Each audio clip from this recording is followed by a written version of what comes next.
ఈరోజు మొదటి మాటగా మాట్లాడడానికి దేవునికి అవకాశం ఇచ్చినందుకు దేవుని వందనాలు చెల్లిస్తున్నాను. మొదటి మాట దేవుని మాట, అమూల్యమైన మాట, శిలువపైన మరణము పొందక ముందు మాట్లాడిన మొదటి మాట వివరించే ముందు మాట్లాడే ముందు వచ్చిన ప్రార్థన చేసుకుని తర్వాత దేవుని వాక్యంలోకి వెళ్దాం. ప్రార్థన చేసుకుందామండి. పరిశుద్ధుడా పరిశుద్ధుడా పరిశుద్ధుడా మహోన్నతుడా ప్రియ పరలోకపు తండ్రి, మీ పరిశుద్ధ నామానికి మీ పాదాలకు వందనాలు స్తుతులు స్తోత్రం చెల్లిస్తుంటున్నాను నాయన. గడిచిన కాలము దినమంతయు మమ్మల్ని కాచి కాపాడి సజీవ లెక్కల నుంచి మరొక ప్రాయము మీ కృపలో భద్రపరిచి అయ్యా నేను శుద్ధించే నేను కనపరిచే అయ్యా తండ్రి నీ సన్నిధిలో కూర్చొని నీ చెప్పే మాటలు వినే గొప్ప భాగ్యాన్ని దయచేసి చెల్లిస్తున్నాను. ఇదిగో తండ్రి, మేము ఈరోజు ఈ స్థితిలో ఉన్నాము, బ్రతికి ఉన్నాము, సజీవులుగా ఉన్నాము, స్వేచ్ఛమైన జీవితాన్ని జీవిస్తున్నాము అంటే తండ్రి, ఆ రోజు మీరు మా పట్ల తండ్రి శిలువపైన కాచిన అమూల్యమైన రక్తమునైన ఇదిగో తండ్రి, ఆ రక్తాన్ని అయ్యా మేము చేసిన త్యాగాన్ని మరవకుండా తండ్రి ప్రతిదినము మా జీవిత జీవితము ధ్యానము చేసుకుని ప్రతిసారి తండ్రి ధ్యానించే విధంగా అట్టివారుగా ఉండులాగున మా జీవితాలను సరిచేసి నడిపించమని కోరుకుంటున్నాను. కేవలము శుక్రవారం నాడు, గుడ్ ఫ్రైడే నాడు మాత్రమే శిల్వ ధ్యానము కాకుండా తండ్రి మా జీవితంలో ప్రతిదినము శిల్వ ధ్యానము చేయడానికి సహాయం చూపించండి.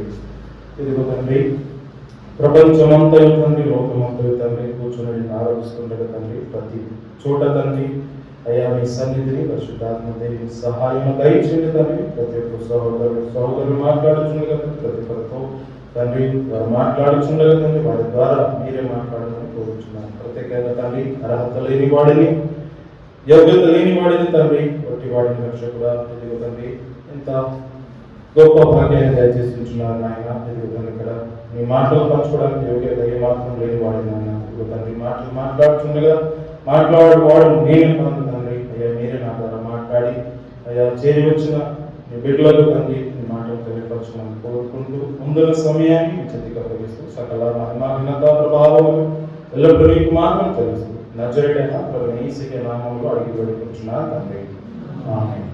కూర్చుందామండి.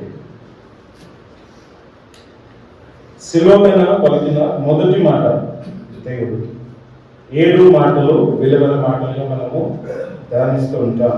సో దాంట్లో మొదటి మాటగా సాధారణంగా మనము లోకానుసారంగా చూసినప్పుడు సాధారణంగా ఎవరైనా వ్యక్తి చనిపోతున్నారు అంటే చాలా ఆసక్తికరంగా మనం ఏం చేస్తుంటాం, చివరి క్షణంలో వయసున్న వాళ్ళు ఎవరైనా చనిపోతున్నారంటే చివరి క్షణాల్లో ఏం మాట్లాడతారో ఏం చెప్తారో ఆసక్తికరంగా వింటూ ఉంటాం. ఎందుకంటే చివరి మాటలు చాలా ఇంపార్టెంట్ ఉంటాయి. చివరి మాటలు లోకయాత్రను ముగించుకొని పోతూ ఉంటారు కాబట్టి చివరి మాటలు చివరి మాట మాట్లాడుకుంటున్నాడు, ఏం మాట్లాడుతున్నాడు ఏదో అని ప్రతి ధ్యానంగా వింటూ ఉంటాం అన్నమాట. ఎంతో ఆసక్తిగా వింటూ ఉంటాం, ఎంతో క్లుప్తంగా ఉంటూ ఉంటాం. కానీ ఈ లోకంలో చాలా మంది చనిపోయే ముందు ఇంకో గుంపు ఉంటుంది, జీవితాన్ని సరి చేసుకోవాలి అనుకుంటూ ఉంటారు. చనిపోయే ముందు జీవితాన్ని సరి చేసుకోవాలి అనుకుంటారు. చనిపోయే సమయంలో చాలా మంది ఇప్పుడున్న స్థితిలో ఏంటంటే అందరూ హాస్పిటల్లో ఏ అనారోగ్య పరిస్థితుల్లో గృహంలో కానీ హాస్పిటల్లో కానీ బెడ్ పైన ఉంటారు. ఓకే, చాలా మంది అనారోగ్య స్థితిలో చనిపోతూ ఉంటారు. చనిపోయే సమయంలో అందరు ఇక్కడ బెడ్ పైన ఉంటారు. సాధారణంగా ప్రతి ఒక్కరు ఉండేది బెడ్ పైన ఉంటారు. సో ఇప్పుడు ఎక్కువ మటుకు సో అలాంటి స్థితి మనకు దేవుడు తీసుకురాకుండా ప్రార్థన చేద్దాం. సో బెడ్ పైన ఉండే వారి జీవితంలో చేసిన అపకారాలు ఇతరుల పట్ల కానీ, సోదరుల పట్ల కానీ, వేరే వాళ్ళతో కానీ, కుటుంబీకులతో కానీ, కుటుంబ సభ్యులతో కానీ, సహోదరులతో కానీ, వాళ్ళతో వీళ్ళతో ఏదైనా అపకారం చేసినట్టయితే వారి ఎదుట క్షమాపణ కోరడం. చనిపోయే ముందు వీళ్ళు చేసే పనులు అంటే నేను వెళ్తూ క్షమాపణ కోరి వెళ్దాం, లేదంటే నా జీవితాన్ని సరి చేసుకుందాం, వారితో రిలేషన్ పెంచుకుందాం, సంబంధాన్ని మెరుగుపరచుకోవడం, ఇలాంటి పనులు చేస్తూ ఉంటారు. ఎందుకంటే ఒక మానవుడిగా మనము ఎప్పుడు మరణిస్తామో ఎలా మరణిస్తామో మనకు తెలియదండి. సాధారణంగా మనం ఇవన్నీ ప్రయత్నాలు చేస్తూ ఉంటాం కాబట్టి ఒక మానవుడిగా జీవిస్తున్నప్పుడు ఎప్పుడు మరణిస్తామో ఎలా మరణిస్తామో మనకు తెలియదు. చివరి క్షణంలో ఉన్నప్పుడు మన ఆలోచనలు ఎలా ఉంటాయి, ప్రతి ఒక్కరితో మెల్లగా మధురమైన మాటలు మాట్లాడడం, ఎక్కువ మాట్లాడకపోవడం ఎంత అవుతాయి అంత సాధారణంగా సమాధానం మనం మాట్లాడుతూ ఉంటాం. ఓకేనా? సో ఎప్పుడు చనిపోతామో మనకు తెలియదు. కాకపోతే దేవాది దేవుడు యేసుక్రీస్తు, లోకరక్షకుడైన యేసుక్రీస్తుకు చనిపోతాను అని ఆయనకు తెలుసు. ఎందుకంటే ఆయన ప్రణాళిక ఉంది. తండ్రి ఏదైతే ఆయనకు అప్పగించాడో ఆ కార్యం చేయాలి. ఎప్పుడు మరణిస్తాను, ఎలా మరణిస్తాను, ప్రతిదీ ఆయనకు తెలిసింది అనమాట. ఫ్యూచర్ మొత్తం ఆయన కళ్ళ ఎదురుగా కనిపెడతాము. కానీ మనకు మాత్రం అదే తెలియదు. మనం ఎప్పుడు మరణిస్తాం, ఎలా మరణిస్తాం అనేది మనుషులకు అది తెలియదు. ఫ్యూచర్ అనేది మన చేతిలో లేదు. ఫ్యూచర్ అనేది యేసుక్రీస్తు వారికి ప్రతిదీ తెలుసు.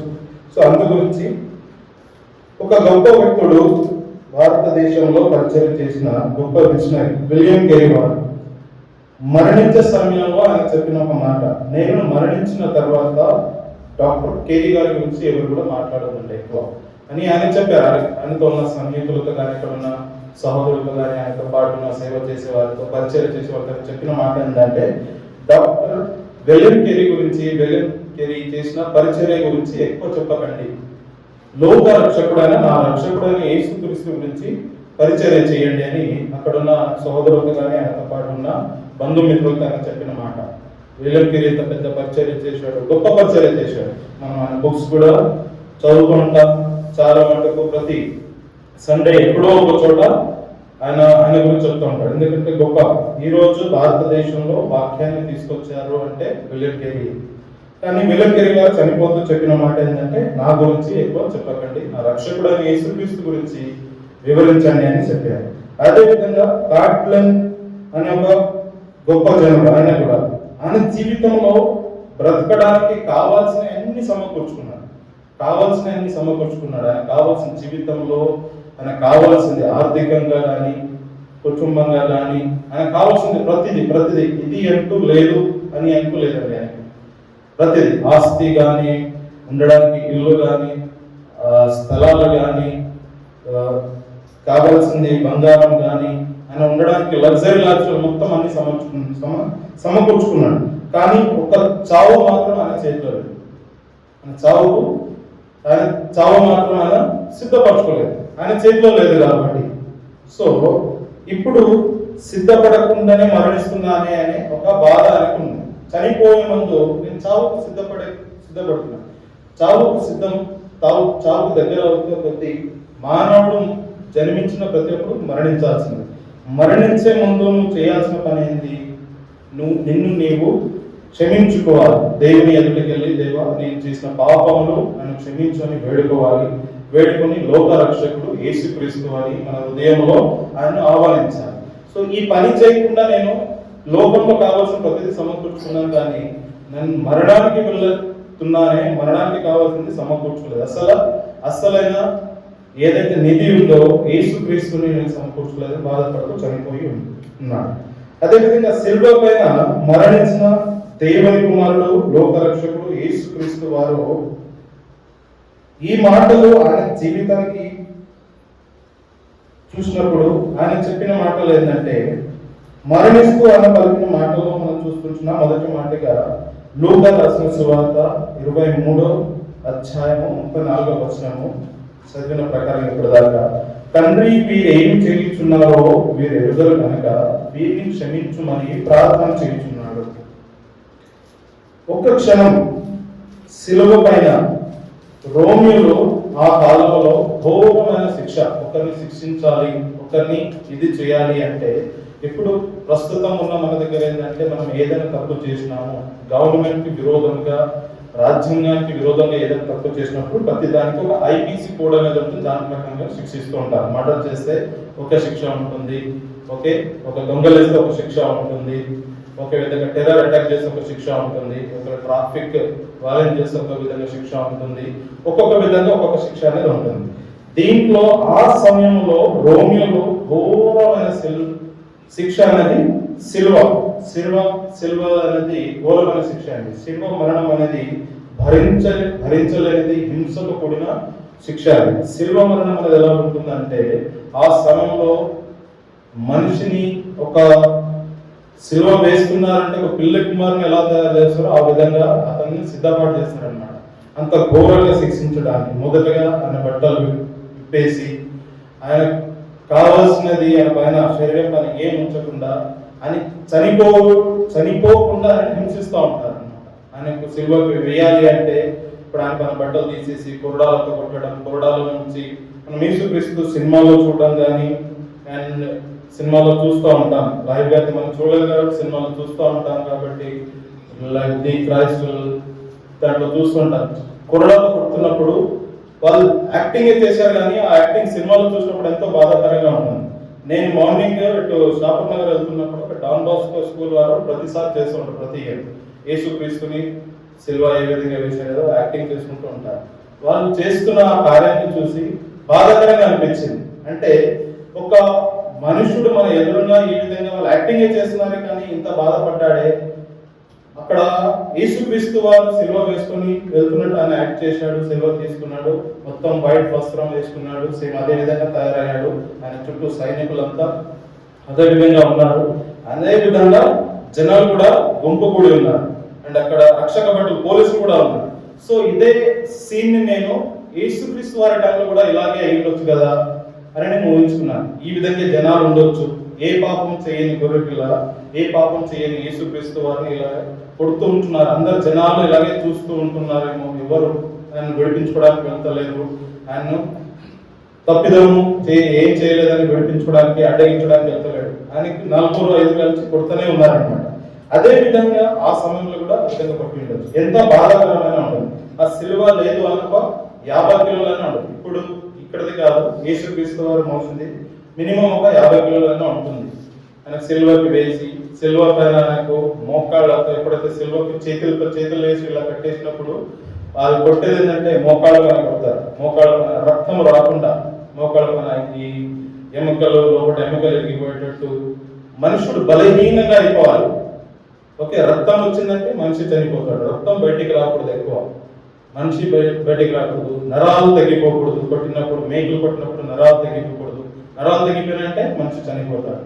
బలహీనంగా చేస్తారు, ఆయన కొట్టి హింసించి ఆయనను ఆ విధంగా హింసించున్నాడు. అయినప్పటికీ శిక్షను భరిస్తూ కొరడా దెబ్బలు తింటూ ఆ సిలువ బాధను నీ గురించి నా గురించి ఆయన భరిస్తున్నాడు. ఒక క్షణం చాలా దానికి వచ్చేసి వాళ్ళు ఎవరైతే శత్రువులు, సాధారణంగా మనం చూసుకున్నట్టయితే మనల్ని ఎవరైనా తిట్టినా కానీ, కొట్టినా కానీ, హింసించినా కానీ ఒక తెలియకుండా మనం ఇలా కూర్చుని ఉన్నాం, ఎందుకంటే ఎవరైనా వచ్చి తలపని కొట్టారనుకోండి, ఇమ్మీడియట్ గా సీరియస్ గా చూడడం, అరే తిట్టేస్తాను, ఇష్టం వచ్చినట్టు తిట్టేస్తాను, పిచ్చోడవా అట్లా కొడతావేంది అంటే ఇమ్మీడియట్ గా ఒక్క తలపని కొట్టింది. ఎందుకంటే సడన్ గా ఎవరైనా కొట్టారనుకోండి ఒకటిసారి మనకు కోపం వచ్చేస్తుంది. ఒక్క క్షణం మనం ఆలోచించినట్టయితే ఆ సిలువ పైన, ఒకవేళ ఆ సిలువ పైన కొరడ దెబ్బలు మన పైన, ఆ సిలువ పైన మనము ఉన్నట్టయితే ఎలా ఉంటుంది ఊహించుకోండి. ఒక్కసారి ఊహించుకున్నట్టయితే ఏ విధంగా ఉంటుందో మనకు వచ్చేసి భరించలేదు, ఆ శిక్షను భరించలేదు. ఓకే, యేసుక్రీస్తు వారు క్షమించుమని ప్రార్థన చేస్తూ ఉంటున్నాడు. ఇందు గురించి మీరు ఏం చేస్తున్నారు, వారికి నేత్రాలు మూయబడి ఉన్నాయి. ఎవరిని కొడుతున్నారో, ఎవరిని హింసిస్తున్నారో, ఎవరిని చేస్తున్నారో అక్కడ చేస్తున్న కార్యము వాళ్ళకి నేత్రాలు మూయబడి ఉన్నాయి, వాళ్ళకి తెలియదు ఎవరిని కొడుతున్నారని. ఎందుకంటే అది దేవుని కార్యం, తండ్రి కార్యము. కుమారుని సిల్వ బలి ఇవ్వాలి, రక్తాన్ని కార్చాలి, మానవ పాప క్షమాపణ జరగాలి అని దేవునిది తండ్రి మధ్యలో ఉన్న నిబంధన, ఆ కార్యాన్ని జరుగుతుంది. ఒకవేళ దేవుడు నేను దేవుడిని అని ఒక్క నిమిషం ఆయన ఆలోచించినట్టయితే అక్కడ వాళ్ళని ఆయన కనిపించకుండా ఆయన చుట్టూ ఎన్నో దేవదూతలు ఉన్నారు ఆయన చుట్టూ ఆయన రక్షించడానికి. కాకపోతే తండ్రి మాట ఏదైతే చెప్పాడో, తండ్రి కార్యము చేయడానికి నేను వచ్చినాను కానీ వీళ్ళకి తండ్రికి విరోధంగా నన్ను కొట్టిన వారిని, నన్ను హింసించిన వారిని విరోధించడానికి, వారిని కొట్టడానికి, వారిని శిక్షించడానికి నేను రాలేదు అని ఆయన మనసులో ఉన్నది.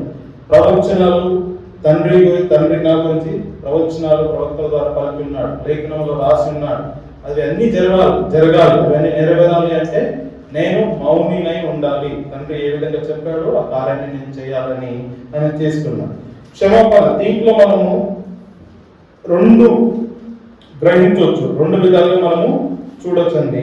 తండ్రి మీరు ఏం చేయించున్నారు మీరు ఎరుగురు కనుక క్షమించమని అంటున్నాడు. రెండు పదాలు దీంట్లో మనం నేర్చుకోవచ్చు. ఒకటి క్షమాపణ గుణాన్ని యేసుక్రీస్తు ద్వారా మనం నేర్చుకోవచ్చు. ఇంకోటి గ్రహించగలిగింది ఏంటంటే గ్రహించుట అని ఏ విధంగా అంటున్నాడు అని చూడండి. దేవుని కుమారుడు ఈ ఎవరు క్షమిస్తారు? క్షమించగలిగే వారు ఎలా ఉండాలి? వాళ్ళు ఎలాంటి వాళ్ళు క్షమించగలరు? క్షమించాలి అంటే ఎలాంటి గుణాలు కలిగి ఉండాలి? మనం ఎలాగై ఉండాలి? ఏ విధంగా జీవించాలి? మనకు కావాల్సిన అర్హత ఏంటి? ఎవరు క్షమించగలరు? కొన్ని విషయాలు మీకు తెలియపరుస్తాను.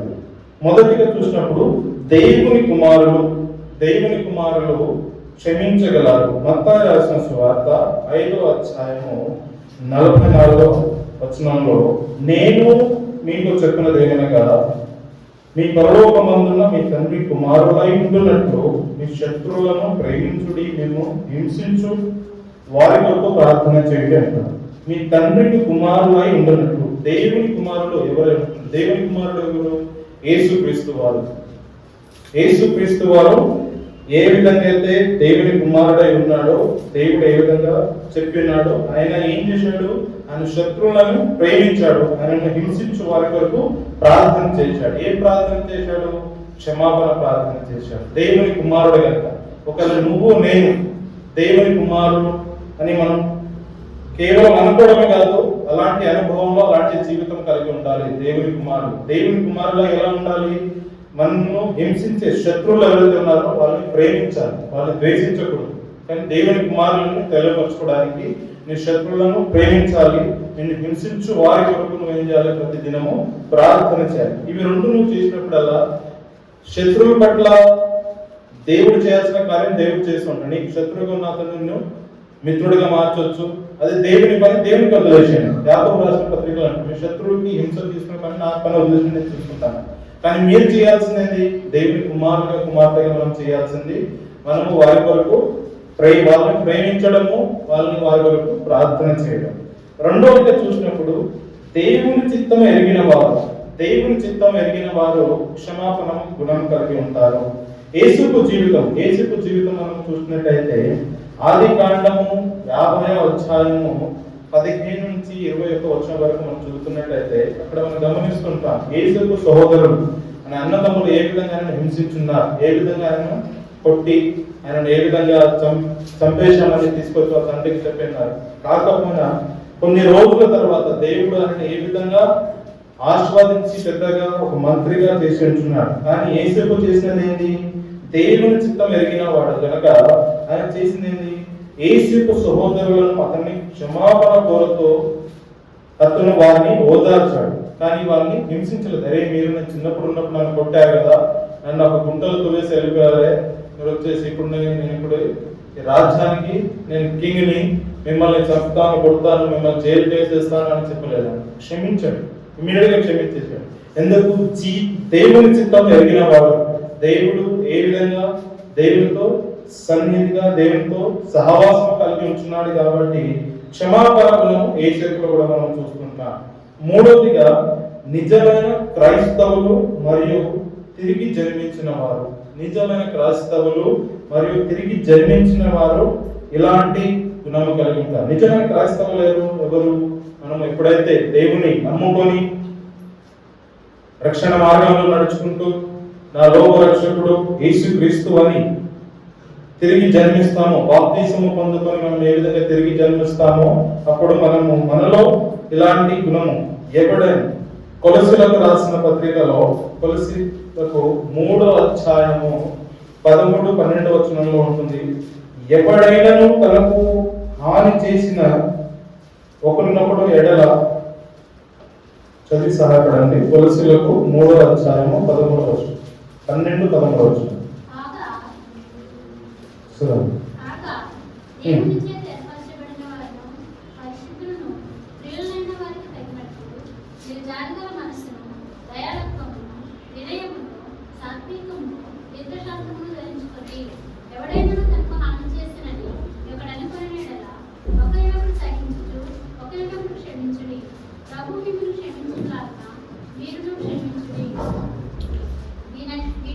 చాలా ఏ విధంగా ఇక్కడ నిజమైన క్రైస్తవులు మరియు ప్రేమించేవారు ఏ విధంగా ఉండాలి? ఒకరినొకడు సహించుకుంటూ ఒకరినొకరు క్షమించుకుంటూ ఉండాలి. నాలుగోది చూసినప్పుడు నిజమైన శత్రువులు ఎవరో గ్రహించాలి. మనం ఈ లోకంలో నిజమైన శత్రువులు ఎవరో గ్రహించాలి. ఏ విధంగా యేసుక్రీస్తు వారు నిజమైన శత్రువులను గ్రహించున్నాడు? ఆయనను శిక్షిస్తున్న, ఆయన సెలవు వేస్తున్న వారి వీరు నన్ను శత్రువులని గ్రహించక వారిని క్షమించాడు. అదే విధంగా మనము కూడా నిజమైన శత్రువులు ఎవరో మనము గ్రహించాలి. శత్రువులని మనము గ్రహించాలి. ఇంకోటి చూసినప్పుడు ఐదో మాటగా పరిశుద్ధాత్మతో నింపబడిన వారు. స్టెఫెను గురించి మనం చూసినప్పుడు స్టెఫెను పరిశుద్ధాత్మతో నింపబడి ఉంటున్నాడు. ఎప్పుడైతే ఆయనతో రాళ్ళతో కొట్టుకుంటున్నారో అపోస్తల కార్యం 7:55 ఉంటుంది. అయితే అతడు పరిశుద్ధాత్మతో నిండుకున్న వాడై ఆకాశం వైపు తెరచూచెను. ఆయనకు కింద నుంచి అక్కడ జనాలంతా రాళ్ళతో కొడుతున్నప్పుడు కానీ ఆయన చేసింది ఏంటి? ఆకాశం వైపు తెరచూచున్నాడు, దేవుని వైపు తెరచూస్తున్నాడు. కాబట్టి వాళ్ళకి ఎంతమంది రాళ్లతో కొట్టినా కానీ ఆయన బాధ లేదు. ఆకాశం వైపు పరిశుద్ధాత్మతో నింపుకున్న వాడు ఉన్నాడు. ఆరోగ్యంగా చూసినప్పుడు యేసు వైపు చూసేవారు. మళ్ళీ స్టెఫెను గురించి మనం చూస్తాం. ఆయన కొడుతున్నప్పుడు ఆకాశం తెరబడి మనుష్య కుమారుడు దేవుని కుడి పార్శ్వమున నిలిచి ఉండట చూచెను. స్టెఫెను చూస్తాం. ఏమిటి? ఆయన కొడుతున్నప్పుడు పరిశుద్ధాత్మతో నింపుకొని ఉన్నాడు. రెండోదిగా యేసుక్రీస్తు వారు దేవుని కుమారుడు ఆకాశం పై చూసినప్పుడు కుడి పార్శ్వమున కూర్చుండట చూచున్నాడు. ఇలాంటి గుణాలు కలిగిన వాడు. చివరిగా చూసినట్టయితే దేవునితో అభిషేకింపబడిన వారు. ఇలాంటి గుణాలు మనం కలిగి ఉన్నట్టయితే మనం క్షమించే గుణం మనలో ఉంటుంది. యేసుక్రీస్తు ఏ విధంగా అయితే శత్రువులను క్షమించున్నారో అలాంటి క్షమించే గుణము మనకు దేవుడు అనుగ్రహిస్తాడు. అభిషేకింపబడిన వాళ్ళు ఒకళ్ళు మనము ఉదాహరణ తీసుకున్నట్టయితే దావీదు గురించి మనం చూస్తాం. దావీదు ఎక్కడో ఉన్నాడు, గొర్రెలు కాచుకుంటూ ఎక్కడో అడవిలో ఉన్నప్పుడు దేవుడు ఆయనను ఏర్పరచుకుని అభిషేకించాడు.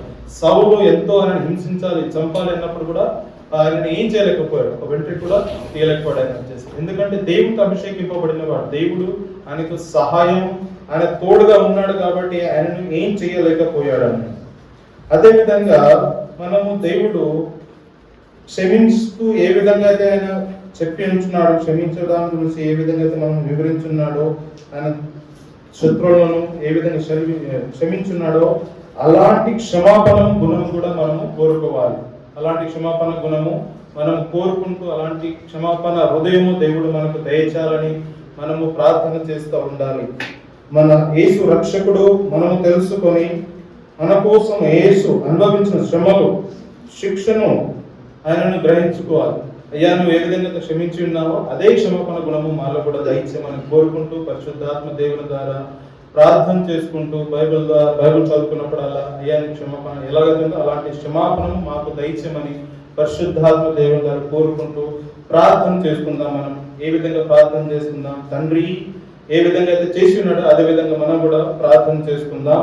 తల ఉంచినట్టయితే తండ్రి వీరు ఏం చేయించున్నారో వీరు ఎరుగరు కనుక వీరిని క్షమించని చెప్పిన ప్రకారము ఇదిగో తండ్రి మా హృదయములు కూడా నువ్వు ఏ విధంగా అయితే నీ శత్రువులను క్షమించున్నావో అలాంటి హృదయమును మాకు దయచేయమని కోరుకుంటున్నాను నాయన. అయ్యా నువ్వు ఎలాంటి క్షమాపణ గుణము కలిగి ఉన్నావో అలాంటి క్షమాపణ గుణమును మాకు దయచేయండి. మా శత్రువుల పట్ల, మా బంధుమిత్రుల పట్ల, మా స్నేహితుల పట్ల, సమాజంలో చేసిన ప్రతి ఒక్కరి పట్ల తండ్రి క్షమించు హృదయం మాకు దయచేయమని కోరుకుంటూ ఇదిగో తండ్రి మొదటి వాక్యము మా హృదయంలో నింపుకొని వాక్యానుసారంగా జీవించడానికి సాయం చేసి కృప చూపించమని ముందున్న సమయాన్ని చేతికి అప్పగిస్తూ ఇదిగో తండ్రి సహోదరులు మాట్లాడుతుండగా మీరే వారికి తోడుగా ఉండి నడిపించమని చిన్ని ప్రార్థన ప్రభువైన యేసయ్య నామములో అడిగి వేడుకుంటున్నాను తండ్రి.